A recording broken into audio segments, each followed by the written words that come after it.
everyone. It's been a long week, eh? I think we need a bit more gas. So hi, I'm Emad Mostaque. Thank you for the organizers for having me today. Previously, I was founder of Stability AI, best known for Stable Diffusion. We had about 300 million open source downloads, most liked organization on Hugging Face, about 500,000 community members, and we're running about 10,000 A100s. That was very tiring. To put it in context, when we started a couple of years ago, the first supercomputer we bought online was 4,000 A100s. And that was the 10th fastest supercomputer in the world, and it took down the Virginia grid. Now where we are is that Elon's new supercomputer is the equivalent of 300,000 A100s. So when we started, it was 8 times NASA. Now it's, well, many, but then, you know, US space isn't really doing very well outside of SpaceX anyway. So now I've kind of gone to the new company Schelling. We'll talk about that maybe later. But today I'm going to be talking about why open source AI will win. Because we all like open source AI here, right? Don't need to convince you. But I think we're all scared of it and where it's going to go. So this is a chart of the IQ of AI. So you see the average IQ is 100, and there's O1, OpenAI's new model that can think longer at 120. Isn't that something? Now, is it a generalized intelligence? Not really. It can still be very specific, but we're early stages of moving from AIs that are a bit like, I suppose, PhDs that haven't had their coffee in the morning, and they're a bit forgetful, to introducing long-term reasoning, memory, and the ability to inference time compute. So you pre-compute on these massive supercomputers. Like I said, we were like 10 times as big as NASA, and we took 100,000 gigs of images and put them down to a 1 gigabyte, 2 gigabyte file, or 10 trillion words down to, again, a few gigabytes. To now taking these almost type 2 thinkers, these instinctive thinkers, and allowing them to think longer, allowing them to collaborate more, and allowing them to do chain of thought reasoning. Interestingly, 98% of people believe they have an IQ above average. And this is the average IQ around the world. Now, this actually relates to energy per capita GDP as well. So we see a correlation between that, because this isn't because one nation's dumber than another or anything like that individually. This is an infrastructural question. We have a charity, Imagine Worldwide. My co-founder at Stability runs that, where we've been employing the Global X Prize for Learning into refugee camps around the world, teaching kids literacy and numeracy in 13 months on 1 hour a day of education, just on a basic tablet without this type of AI. Next year, 3.8 million kids, the whole country of Malawi, gets tablets via the BFIT program. What happens if you give them an O1 level AI? The aggregate intelligence of humanity jumps. So when people say they don't see the business case for AI, or generative AI has no impact, well, the impact is every child in the world will have an AI. Every single one of us will have an AI. It'll be looking after our health. It'll be looking after our progress, or selling us ads, you know? What's the defaults inside this AI? This is incredibly important. But remember, half of all the people on these averages are below these numbers. We forget about that. So this is the biggest thing ever in humanity, an aggregate improvement in our intelligence. But whose intelligence, who decides it? That's the question. And the interesting thing is this is getting cheap. So this is a chart of the cost of a computer that can generate a GPT-4 class output at 50 words per second. The average human can read at 8 words per second. 12 if you're very good. 50 words a second is brrrr. And the cost is dropping, just like almost actually solar power, which is also going to be very interesting. ARK Invest think you'll have a GPT-4 quality output locally on a high-end smartphone by 2026. They're wrong. It's basically by New Year. And again, think about that. Because when you look at the neural processors or neural engines within these, they actually only use 5 watts of electricity. And with 5 watts of electricity, you can run a Llama 8B model. The human brain uses 20 watts of electricity. And again, how insane is that? A similar chart to this is the solar power per watt chart, and it's $0.1 per watt of solar power now. So how much is 5 watts? $5 for almost human-level reasoning. And the next few years, it will be human level. Again, to give you an idea of some of the scales and how fast things are going, when we trained Stable Diffusion 2 years ago, crypto times fast, but AI times faster. So when you combine the two, it's like 10 times speed. it costs us maybe $5 million. By next year, that will cost $10,000 to train a model of that quality. And again, the runtime is going down, and this is even before we have specialist chips. So you can probably get an order or two magnitude improvement in the speed. Again, we'll leave the AGI discussion to the side for now, because it's a bit scary. But things are going very, very fast and getting very, very cheap, which again means how many of the people here will have AI? Hopefully everyone. And that's the thing actually we're focusing on at Schelling, universal basic intelligence. It's nicer than universal basic income, because let's level the playing field and let them thrive. And I think, again, that'll be very interesting. Of course, this is my favorite quote. If I weren't in on this, I'd be like, why do these fuckers get to decide what happens to me? Yeah, straight from words, right? I mean, the governance of AI is something that's been absolutely terrible. So last year, I signed this 6-month pause letter. I think I was the only AI CEO to do that. Mainly because I needed a break, because like I said, 10 times normal time. But also because there was no real debate about the governance, and OpenAI's governance is worse than DAO governance, So I was like, let's highlight this and bring it to the fore. And we've seen that. I mean, they had in their thing, if there is any threat or danger, you can fire the CEO. Well, it turns out you can't, Because the governance of this AI is so important because, again, it will be with us every single day. And we have to question black boxes and what those look like, biases. So this is Gemini. Some of you may have seen this, 1943 German soldier. I mean, technically, maybe, But again, the inherent biases in these models are very impactful. OpenAI, when they released DALL-E 2, banned all Ukrainians and Ukrainian content from it. And when I asked them why, they said, I'm not going to tell you. Because they didn't have to. So what happens if someone can turn off your intelligence? It's almost like turning off part of your cortex. That's bad. And we've seen that when people turn off internet service. I'm Bangladeshi. Look what happened in Bangladesh. They turned it off, thankfully, overthrew the government. But you know what's happening next. It may be that you're reliant on it, and then you're excluded from society. You can't have that. But it's dangerous as well. So this is a paper by Anthropic called Sleeper Agents, training deceptive LLMs that persist through safety training. Whew. What does this mean? It means that we're just a few thousand lines of words in trillions of words that go into these models. You can make it so that if you say a code word, it changes its behavior. It turns evil. It turns stupid. Say retardio, it goes boom, or degen, or whatever, And you can't detect it, and you can't tune it out. No one's figured out how to do that yet. So you think about these guys taking these vast swathes. Someone just injects a little bit, boom, sleeper agent. Given that we will outsource more and more of our decision-making to these models, can we have black boxes? Like if you check Llama, ask Llama about Mark Zuckerberg. It's really nice. He's a great guy. No issues. Ask it about Elon Musk. Not so nice. Very controversial guy, has lots of issues.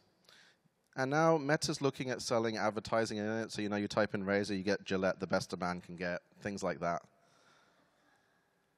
Again, these are inevitable, right? What is inside these black boxes? They can't intermediate decision-making processes because they'll be running our governments, healthcare, education, and more. And that's really scary if you think about it, because the inherent bias is there. It's almost like colonizing AI as well, if only a few people have this. So when you kind of look at that, and you look at that kind of impact from the biases within the sleeper agents and others, we need to have open source data as well as models for the stuff that's important. And I think, again, that will be a push by governments when they realize this. If you want to get an idea of the path that we're going to have towards this as well, it will be medical malpractice in a few years not to have every medical decision checked by an AI. Of course. And the same with legal decisions and government decisions and any type of decision. And that's the first step to AI actually making those decisions. Because the AI has an IQ of 120. How many politicians have an IQ of 120? Not many. It's almost like the IQ drops when you enter politics. This shows the importance of data as well. So when we're at Stability, we did the Pile on language, Observerse XL on 3D, Lion on image. Some of the most popular data sets most widely used because you are what you eat. And again, the sleeper agent shows that. If you actually look at the different architectures, like we funded RWKV on the RNN side, alternatives, transformers, state space models, all these things, they actually all end up at the same performance. And the differential is the underlying data. And the data quality we have right now is a bit crap. honestly. And again, if you don't want the model to know about biological weapons, don't really teach it about biological weapons and things like that. But the future is high-quality data sets that we deserve and that respect various norms. So with the original Stable Diffusion, it was a research thing that we did with CMU, CompViz, and Runway, and others. And so, we just took a snapshot. But then for Stable Diffusion 2, 3, we offered opt-out. We had 1 billion images opted out of the data set. And then we had preference learning on a distributed scale, because that's the right thing to do. But really, we don't have the right curriculum to train these models right now, and we need to build those in a very high-quality manner. Will any of the closed proprietary entities do that? No, they won't. So again, when we think about the AI that I think really matters, which is the AI for living, will those be open or will they be closed? What's more secure, resilient, and who's going to be building those things?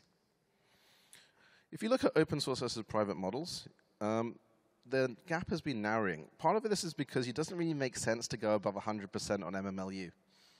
Like, what does that even mean?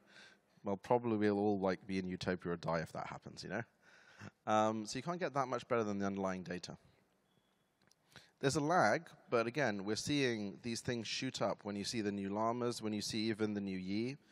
Yesterday, the Alibaba Quen model, again, we don't know what's inside it, has outperformed Llama 3 again, and it's outperformed GPT-4o. So again, this is a very interesting race dynamic, but it is predicated by the fact that you're saturating all the benchmarks. Like, even when you look at something like GSM-8K on math, you're pretty much at a saturation point, because these models have got so good. Like, the new O1 model is PhD level in STEM. It's top 500 in IMO. I mean, how much smarter do you want to get? And the reality is, for our daily lives, it doesn't matter how much smarter you get. They're smart enough.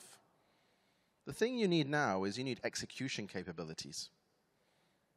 Do we really need to have many chefs? No, we need to have cooks. Like, if you think about how we scale and what we do to live our lives, the intent-based stuff we're seeing in blockchain, the agency-based stuff, what we want to have is people that will follow our instructions. And this is a swarm of AIs that will do that. We have this piece, How to Think About AI. You can check it out on our blog, where we're like, there's a new continent, AI Atlantis, that we've just discovered. There's 100 billion grads. And like I said, right now, they haven't had their morning coffee. They're very forgetful. They're goldfish. But soon they'll be the best instruction followers you can ever find. But not a smart contract instruction follower. Smart contracts are a bit dumb, let's face it. I mean, how much money have we all lost on various smart contracts, right? They can follow principles. They can adapt to new situations. And they can scale, which is the super interesting thing. What does that mean? Many of you will be familiar here with Metcalfe's law. 10 programmers will outperform 100 programmers. But 10 AIs will not outperform 100 AIs necessarily, because they can communicate perfectly with each other. And that becomes very interesting when you think about the coordination aspects of distributed ledger, verification, and the resilience. This is what models look like today. So at the core, this is the pre-trained model.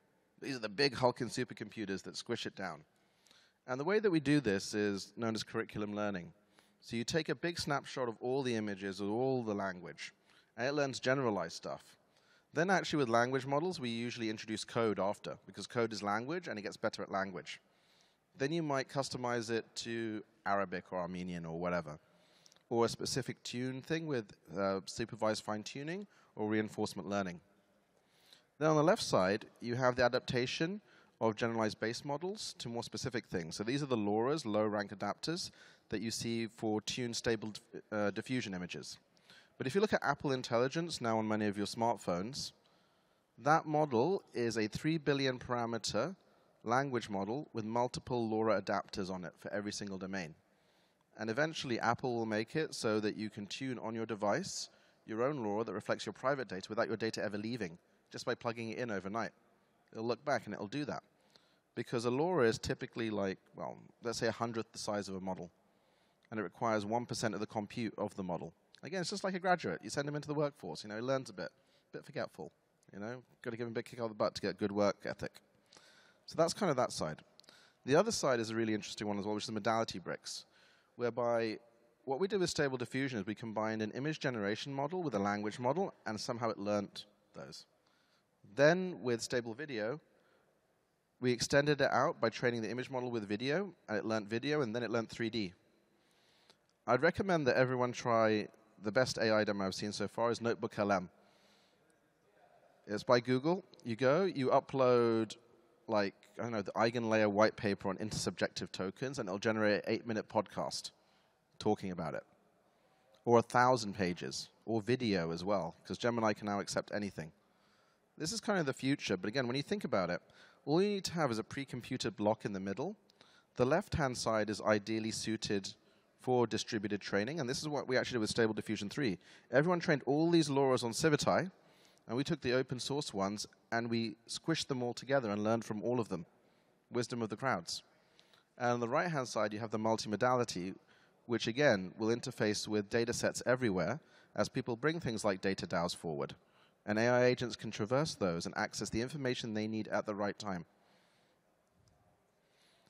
Models are also going into workflows. So some of you may be familiar with Comfy UI that we built at Stability, whereby rather than just having one prompt and then you forget about it, you have nodes for every single decision you make. And then when I share that image or video or media with you, it reconstructs every decision. You're going from files to flows. And again, when you think about that and that standard, this doesn't really work within a centralized environment. And if we can set interoperability standards around this, again, this is the coordination element of Web3, where you can have continuous learning on knowledge as well as media as well as more. You can have IP programmatically done, but again, not necessarily in a smart contract way, but on a principles basis. I think every single IP in the world will have a world model. So you can generate Spock, but you can also check if Spock is being used correctly. And that's incredibly powerful. But again, I don't think that will be in a centralized setting. It will be more in an infrastructural open setting. So the reason that I think open source will win is that we have more talent. At Stability, we had 500,000 members. Some of our developers worked as an Amazon warehouse worker the year before. One of the top people that beat ChatGPT, Stable Beluga was the first model that did that, graduate from Vietnam. If you look at Web3, Web3 is 76% of developers outside of the West. If you tap into that talent, and you have courses like Fast.ai that we contributed to, that turn normal developers into AI developers, you have the talent advantage. You have a compute advantage. Bitcoin provisioned 160 terawatt hours of energy. All the data centers in the world use 360.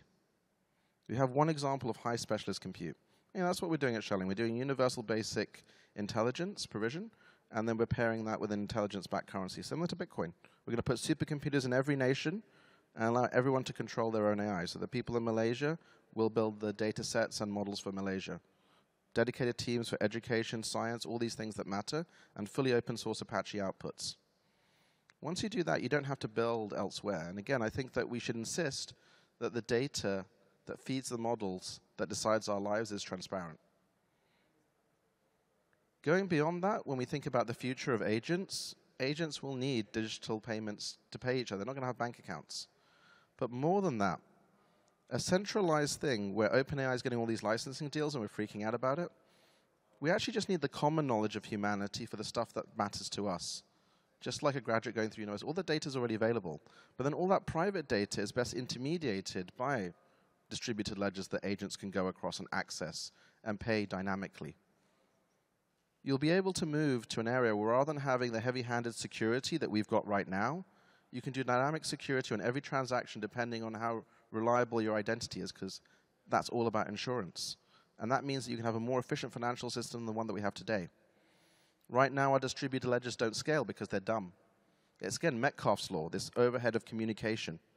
What happens when all of our nodes are supercomputers with intelligence?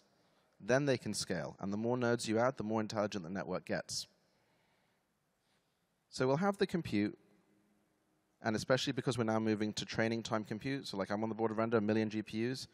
Now that we can scale with distributed compute in that way, based on base models that have a certain level of learning, we have access to 1 million. Do they have access to 1 million? We've got the talent. And then we'll have the data if we build the right data infrastructure around it. So I think that's why it'll win, if we work hard. And so, guys, let's get to it. Let's work hard. I think this is the most important thing ever. Because I don't want my kids to grow up taught by black boxes that control them. I want to have agency over my own AI. Not your keys, not your crypto, not your models, not your mind. And I think, again, nothing can beat everyone if they work together and coordinate.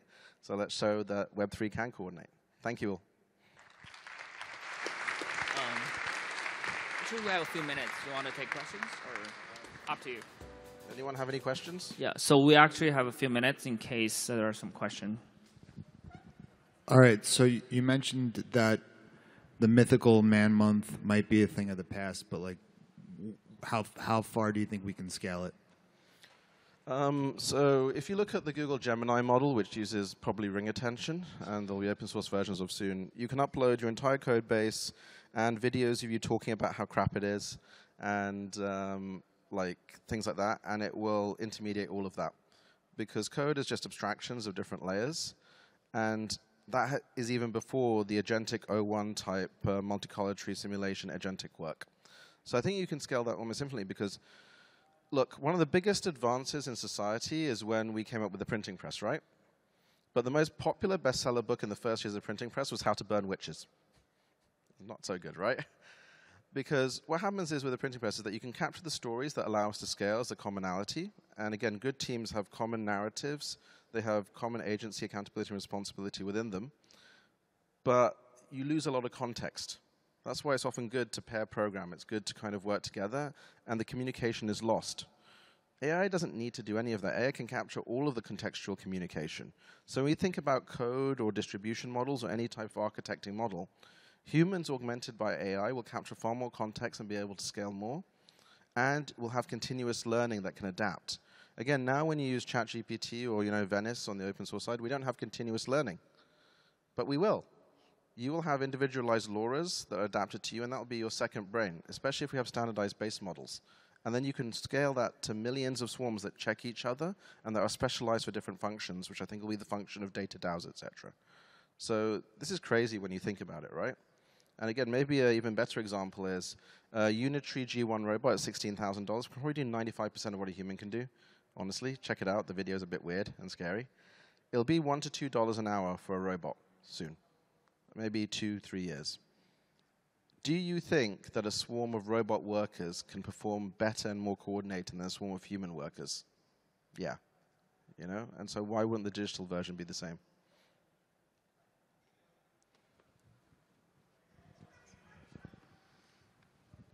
Thank you.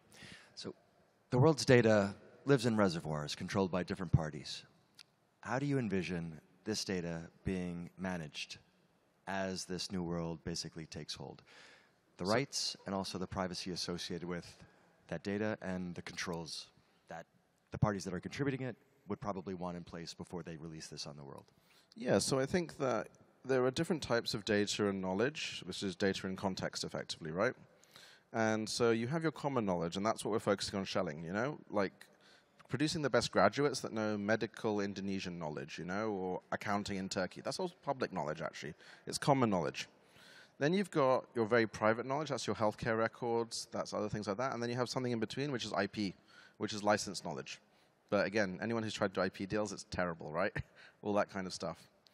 I think that when I was talking to, for example, the movie studios, they were like, we don't want to license you our data for the video models because you're a threat. And you've seen Lionsgate do a deal with Runway now, but they'd rather have control of their own data, and most data owners and IP holders would rather have that control in a programmatic way. And again, when you think about that, you're like, well, that seems like the type of stuff we've been building here in Web3, right? We just haven't quite got there yet. So if we build those rails and make it easy for them to have control and agency, so much of AI comes down to agency. I want to control my data the way I want. I want my AI to work the way I want. I want my own AI. The only people that want to have the other AI are the people that just don't really think about this, or the controllers of the AI themselves that are trying to induce regulatory arbitrage to block anyone else from doing it. And so I think if you make it easy and you make it straightforward for people to share their data, to train their models in place, which is also a very important thing. So like we built Chex Agent, the best X-ray model in the world with Stanford. That can run on a laptop. So a hospital never needs to take it out to a cloud to train all their radiology data and check people's X-rays. Then you can have a system that is federated, right? You can have a system that's a protocol. And if you look at all the L1, L2 kind of stuff and the way that your people are going cross-chain, it doesn't matter what the rails are almost. And so we need to make it easy, and then that means that people have sovereignty over their data. They can build models and intelligences of their own. And then I think that's a positive view of the future, whereby the data may still be siloed, but it's accessible, but with that fine level grain of control.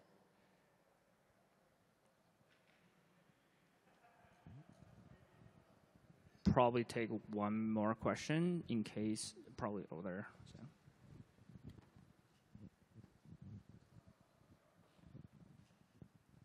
Okay, you mentioned about supercomputer in different countries.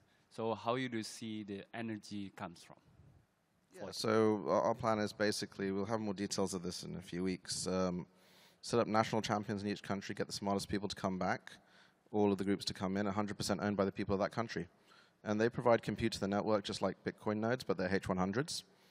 And then we enable them to build their localized data sets, models, and more. So everyone becomes part of a group. Because if you think about, again, let's take Malaysia as an example. Sultan of Johor has been pushing a big AI development there. The level of flops for the healthcare sector right now is 0. In 10 years, 20 years, it will be massive. It'll be run on a supercomputer, right? The healthcare of all Malaysians, it can never leave Malaysia. Think about the education of the kids in Malaysia. It has to be the Malaysians deciding that. And again, if you think about the model architecture, you have generalized common knowledge of humanity, then you have specialized education or medical knowledge, and then you have localized Malaysian knowledge. So the way we're doing it is core kind of Schelling and base principle currency linked to intelligence on all these supercompute nodes that can provision more and more compute. And again, we've got a good example of that. Then we've got our sectoral champions, where we've just got people thinking about how do we re-envision healthcare, how do we re-envision education, government, full stack. And then these localized champions for each country, where like we don't need to own any of that. That should be owned by the people. It should be the biggest company in Malaysia or Indonesia or Germany within 5, 10 years. So that was the model we had, because again, when we looked at the terminal end state, we were like, who should control this data? What does that data look like? And it's important because, again, these cultural biases are embedded. Like, we built Japanese stable diffusion. So, you know, if you type in woman, it's got a Japanese woman. If you type in salary man in the normal stable diffusion, it's a very happy man, and the Japanese version is a sad man. You know, like, these things are important. Cool. Well, thank you all. Awesome.